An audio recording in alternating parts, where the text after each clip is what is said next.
Hello everybody, welcome to 8.2. We are going to be talking about parallelograms, a couple of examples of parallelograms that you might see each and every single day. All right, well let's dive into this. I think most of this is going to make a lot of sense. We do have a couple of proofs, so we'll be getting back into that a little bit. But the actual problems in this section will be pretty easy for you guys. Okay. So let's remind ourselves, what is a parallelogram? Well, it's a quadrilateral, so four sides, and the opposite sides are parallel. So here, QR is going to be parallel with PS, and QP is going to be parallel with SR. Okay, so top sides are parallel, sides are parallel. Okay, we knew that.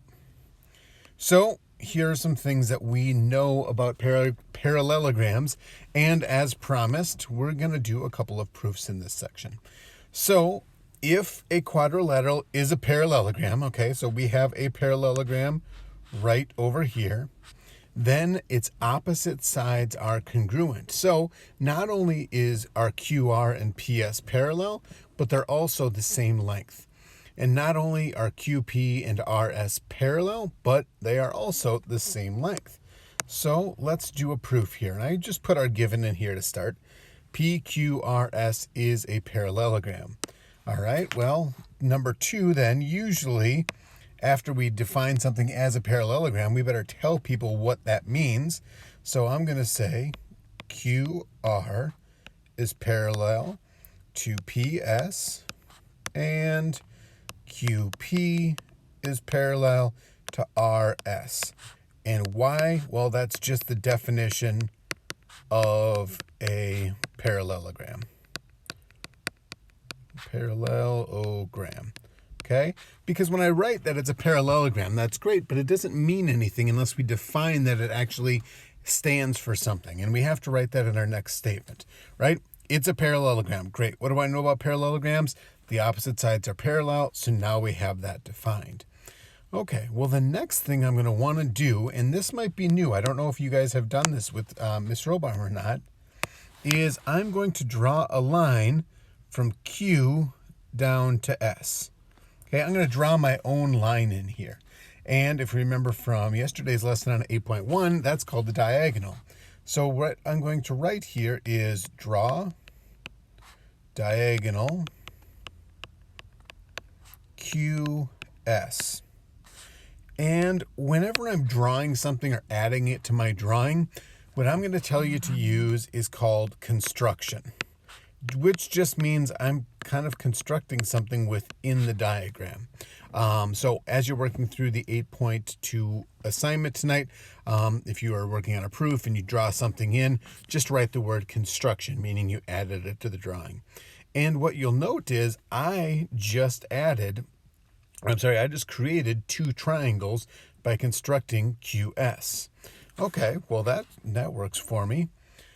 Now I want to start talking about these two triangles. Well, one really easy thing to say about these two triangles, and if you go back to first trimester, what I said is first things first, look for a shared side. So I'm just going to say it right now. QS is congruent to SQ. How did I know that? Well, anything is congruent to itself because of the reflexive property. So now I know that QS is congruent to itself. Now remember, in the drawing that I have up here, I know these things are marked, but that's where I'm trying to get to. I'm trying to prove that. So I can't just right now say, well, side says that the triangles are congruent. I'm trying to prove those little red marks actually should be there. So I can't really use them right now. But there are some other things that I can use. And let me go grab my highlighter here, and we'll go back again to that first trimester and say, all right, well, here's something I know.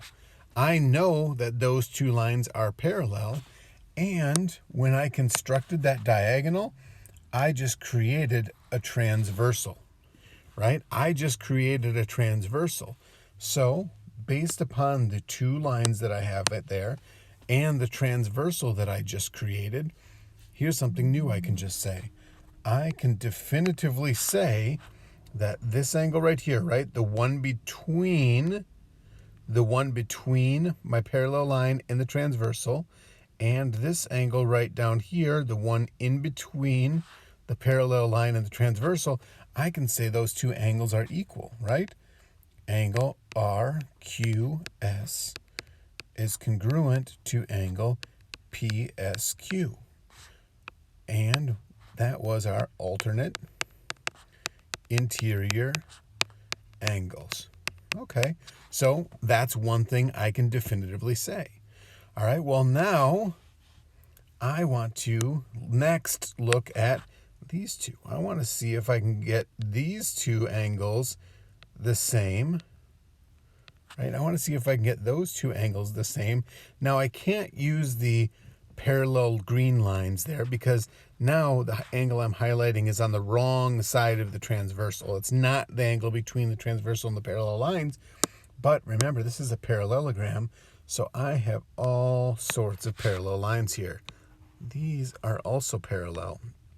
So I can still use alternate interior angles. You just have to remind yourself that it's a different set of parallel lines, right? I know PQ is parallel to SR, so now I see that those blue hash marks that I just made there, those are sandwiched between the transversal and a set of parallel lines. So I can also say that angle, let's say PQS is congruent to angle RSQ.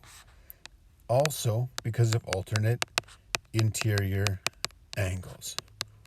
Okay, so now look what I've shown. I have shown through this drawing the blue angle is congruent to the blue angles, the red angles are congruent to the red angle, and the shared side is congruent to itself.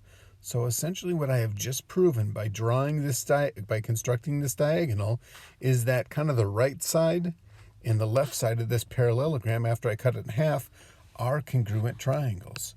So I can definitively say that triangle PQS is congruent to triangle RSQ. And I can do that because of angle, side, angle, right? I have a side, I have two angles, and the side is the one that's in between my two angles.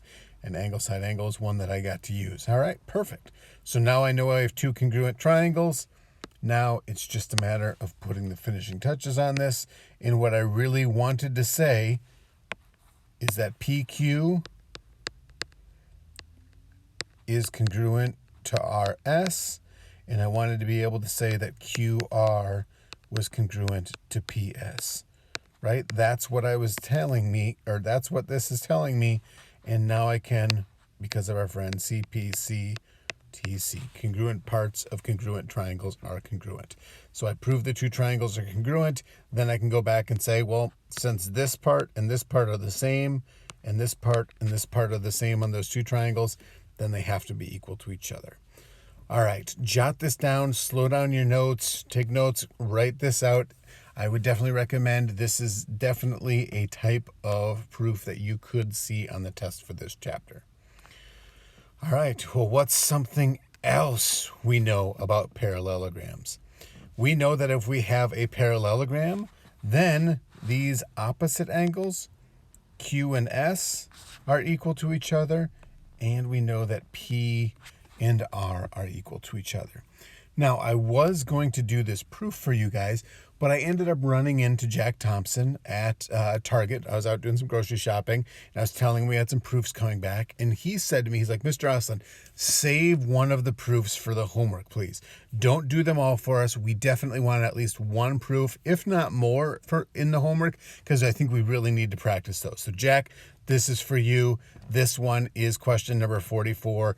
In the homework assignment that I put out there is going to be proving, and you'll prove it in a very, very similar manner than I just did in the one before. It'll give some good practice. So, guys, just shout out to Jack for helping out there. All right, so something else we know, and this is a really easy proof, so I just wrote it out already. What the next thing says is, well, since I know that the angles are these two angles are equal to each other, and I know those two angles are equal to each other, and you'll know that for sure once you see or once you do that proof tonight. What we can also definitively say then is these two angles and those two angles add up to 180 degrees. Or even if I go this way, these two angles added together and those two angles added together equal 180 degrees. I already did the proof down here. You can take a look at it. But again, it's a parallelogram. Well, what is a parallelogram? It just means the sides are parallel. Theorem 8.4, the one on the previous page, shows x is equal to x, y is equal to y. And then I extended out, and let me erase some of this in here. I extended out our lines with the highlighters just like I do whenever we have parallel lines. And you'll see that these are just back to some of those things that we dealt with before, consecutive interior angles, right? If I have two parallel lines, the ones that are right next to each other inside, we call them consecutive interior, and they always add it up to 180. If we're looking at it with the blue lines and the pink transversal, it goes that way. If we were instead looking at it with the pink lines and the blue transversal, these two would be consecutive interior. So no matter what, any of those pairs are going to equal 180 degrees. So there is a proof. Again, good one. Maybe just get it into your notes or understand how it's done when we get to the test. Okay. Last thing we know about parallelograms is that if I draw my two diagonals in my parallelogram, both of those diagonals cut each other in half, right? So QS is one of the diagonals. PR, as it goes across, where these hit, cuts QS into two even parts.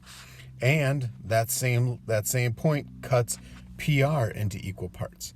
So it doesn't mean they're all equal to each other, but it does mean that Q, let's call this point I for the intersection. So it does mean that QI is equal to IS and PI is equal to IR. All right, we can run through this proof. Again, it'll be very similar to the ones that we have seen. Okay, well, it's a parallelogram. 2, I better define what that means. QR is parallel to PS, and QP is parallel to RS. Okay, that is just the definition of a parallelogram. I'm going to abbreviate that. Okay, now I better find some triangles. Well, here's one thing that I know about this triangle is that from the first theorem that we proved, I know, and remember I can't use the red stuff because that's what I'm trying to prove, but I do know for a fact that this side is equal to this side, right? That was one of the things that we have previously proved, is that opposite sides of the parallelogram are congruent. I've also proved that this side is equal to that side. So that's something we already have kind of in our backpack, right? So here's what I'm going to basically do, is I'm going to say, well, I've done it once, I can do it again. Angle RQS is congruent to angle PSQ. All right. R over to Q down to S is congruent to P over to S up to Q. How do I know that? Alternate interior angles. Now let me erase that so it's easier to read. I know that because of alternate interior angles. Okay, so let me mark that. I'm going to mark that with this dark blue. This angle is equal to that angle. Okay, what else can I say? I can say that angle QRP is congruent to angle QRP SPR. And again, because I'm dealing with parallel lines, this is also alternate interior angles. So now I know this angle right there is congruent to this angle right there. Okay, so now that I know that those two angles are congruent and those two sides are congruent, what I can definitively say about this triangle is that triangle PIS is congruent to triangle RIQ. And I'm just noticing that they already labeled that point M. I'm going to leave it as I because I like that better. All right, so what I have just shown is that this triangle right down here is congruent to the triangle right up on top. Okay, now that I've shown that using, again, angle, side, angle, use my alternate interior angles, I used, I didn't write this. Okay, hold on. 6, and I'm going to slide this up here. QR is congruent to PS, and that was from theorem, let's slide up here, 8.3 told me that. Okay,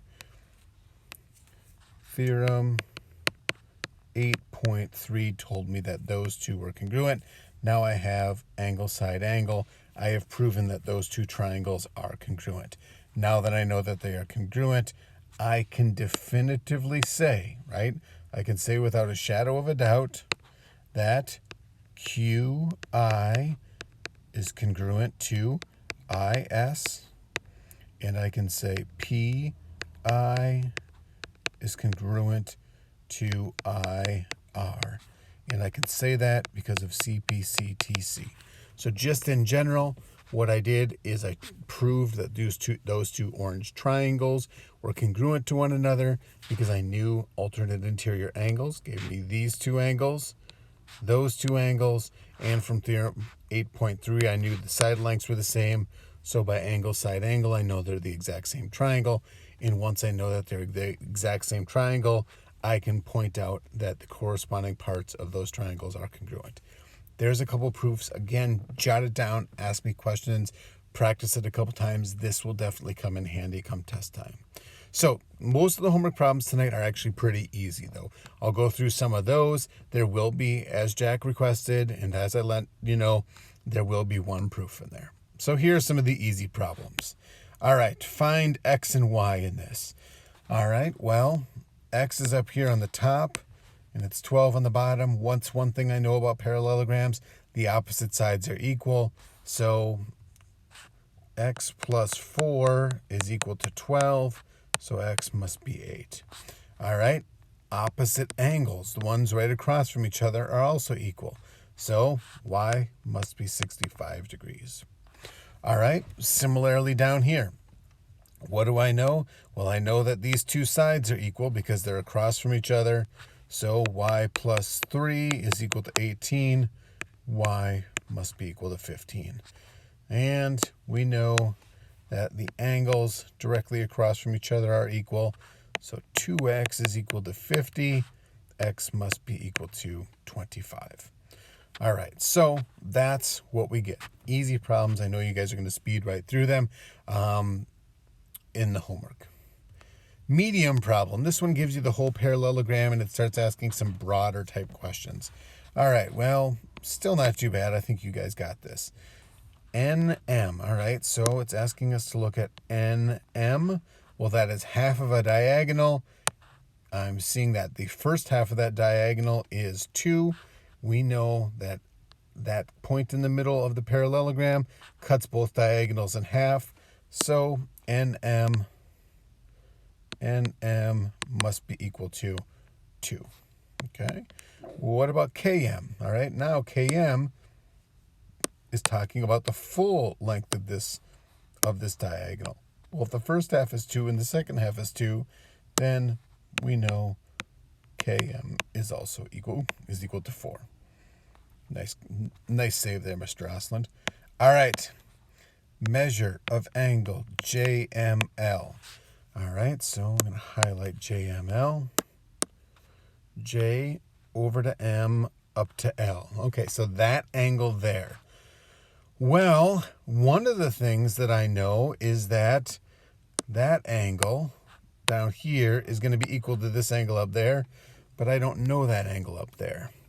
Another thing that I learned today was that these two angles are going to add up to 180 degrees. They are supplementary angles, and that will be how I can get at that.